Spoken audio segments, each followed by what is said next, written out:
Rasulullah sallallahu Muhammad Abdullah wa ala alihi wa sahbihi wa la hawla wa la quwwata illa billah. Rijalul alam, orang-orang yang sangat berpengaruh pada alam, pada kehidupan semuanya ini, yaitu 4. Jika 4 orang ini semuanya bagus, maka alam ini akan baik. Jika 4 ini mereka adalah orang-orang yang istiqamah, maka semuanya akan teratur. Siapakah 4 itu? Al-awwal, yang baik. Coba jangan sampai rame, krocek-krocek, diatur, yang kira tertib. Pertama yaitu yang disebut abid, orang yang ahli ibadah. Jika orang yang ahli ibadah ini adalah orang istiqamah, orang yang ahli ibadah ini yang diambil berkahnya, yang sering diziarahi. Jika mereka adalah orang menjadi orang yang istiqamah, orang yang zuhud, dan dia tadi itu orang yang ma'rifah billah, istiqamah, ibadah enggak asal-asalan tapi dasari dengan ma'rifah billah.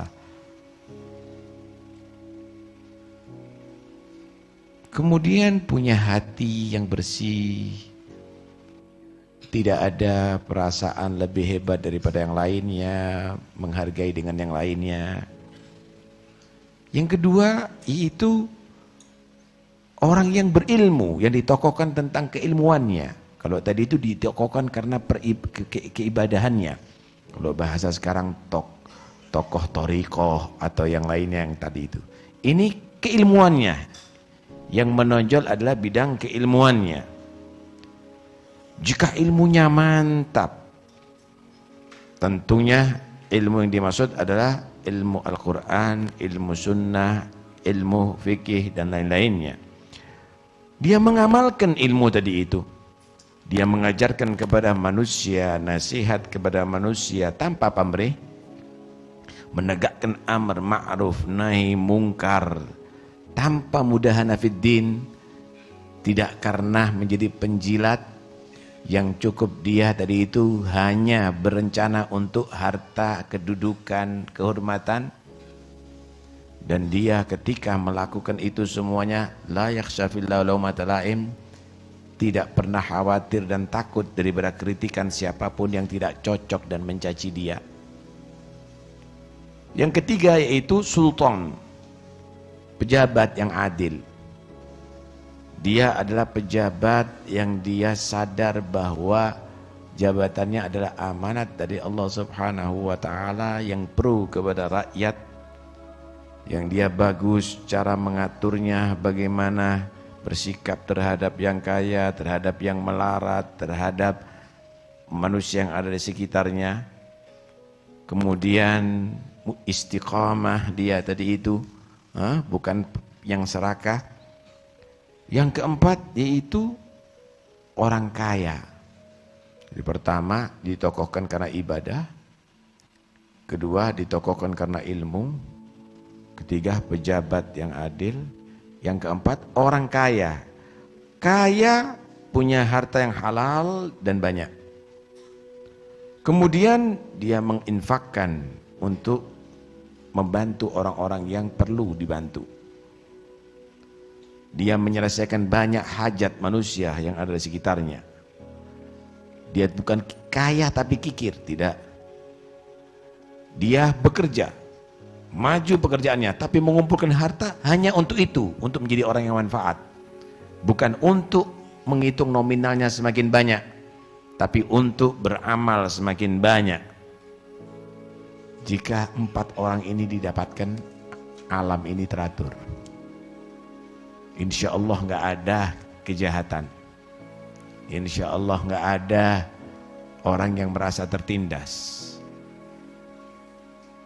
Tokoh agama yang istiqomah, tokoh ilmu ulama yang mengamalkan ilmunya dan tegas dalam amar ma'ruf nahi mungkar, orang kaya yang dia tadi itu loman yang membantu masyarakat sekitarnya, yang keempat pejabat yang adil, insya Allah alam ini akan teratur. Sebaliknya, jika 4 kelompok ini sudah amburadul, hancur nih aturan alam. Pertama, yang dianggap tokoh agama, ternyata dia al-mukhallid, al-mulabbis, menipu dengan ketokohannya. Pakaian dijadikan kedok hanya untuk menipu dirinya. Ingin dihormati sama orang tapi tidak menghargai tentang dirinya. Bagaimana memposisikan dirinya hanya untuk menipu.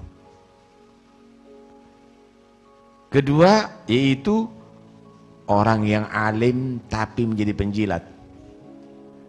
Bukan dia amar ma'ruf nahi mungkar, tapi dia tadi itu membiarkan orang berbuat maksiat, bahkan dibela dengan berdalil.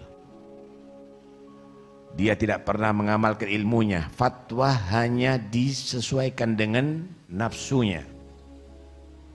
Yang ketiga adalah pejabat yang tidak adil, yang zalim, yang hanya tebang pilih. Kelompok ini bebas, kelompok ini ditekan. Yang keempat adalah orang kaya tetapi bakhil, kikir, ambisi kekayaan walaupun sudah menjadi kaya raya, menekan orang-orang yang lemah, merampas harta orang-orang yang biasa. Kalau sudah demikian adalah kacau alam ini semuanya.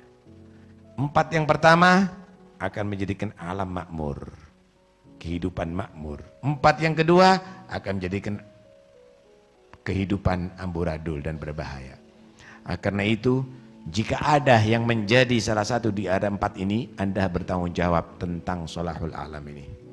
Di hari kiamat bukan karena pribadi Anda sendiri, tapi juga Anda harus bertanggung jawab di hadapan Allah karena alam ini semuanya telah diamanatkan kepada Anda untuk menjadi baik. Mudah-mudahan insyaallah tokoh agamanya menjadi orang yang saleh. Tokoh ilmunya mudah-mudahan mengamalkan ilmunya sehingga cukup dengan memandang akan orang itu akan menjadi soleh. Orang-orang dulu tidak ahli pidato, Pak. Orang-orang dulu nggak ahli pidato, tapi dengan mencontoh perbuatannya udah orang akan menjadi orang yang soleh. Subhanallah. Ya, orang sekarang ini ahli pidato tapi semakin kacau, orang semakin bingung dengan fatwa daripada orang-orang yang sekarang ini. Kemudian orang kaya bukan hanya menumpuk-numpuk, kata Nabi, halakal mukthirun rabbil Ka'bah. Demi Tuhan Ka'bah, orang yang banyak harta itu celaka. Illa man qala hakada wa hakada wa hakada. Kecuali kalau dia kaya tapi tangannya gini terus, nggak pernah berhenti. Nah, kalau kita kan nggak ingin terus nampung tapi nggak pernah keluar, jadi fitnah. Alasannya untuk anak turunannya. Entar lagi anak turunannya yang sekandung akan kacau gara-gara ini. Kenapa? Rampas-rampasan. Semua merasa memiliki itu semuanya, bahkan mengklaim ini haraku. Intabih. Innama amwalukum wa auladukum fitnah. Harta kamu, anak kamu adalah fitnah. Karena itu jangan sampai menjadi orang yang punya harta yang demikian. Cari rezeki yang halal, kemudian infakkan, maka kamu dan anak turunan kamu insya Allah akan dijamin rezekinya oleh Allah Subhanahu Wa Taala. Nah, yang terakhir pejabat yang adil. Nas'aluk wali yugim al-adla kay nastaqim ala hudakal gawim wala nuti'ul la'in. Kita berharap mudah-mudahan pejabat kita adalah mustaqim, orang yang adil, yang bisa menegakkan ajaran agama, dan mudah-mudahan insya Allah pejabat-pejabat kita akan justru menjadi pelindung kita daripada godaan syaitan, godaan daripada musuh Allah yang dilaknat. Amin Allahumma amin.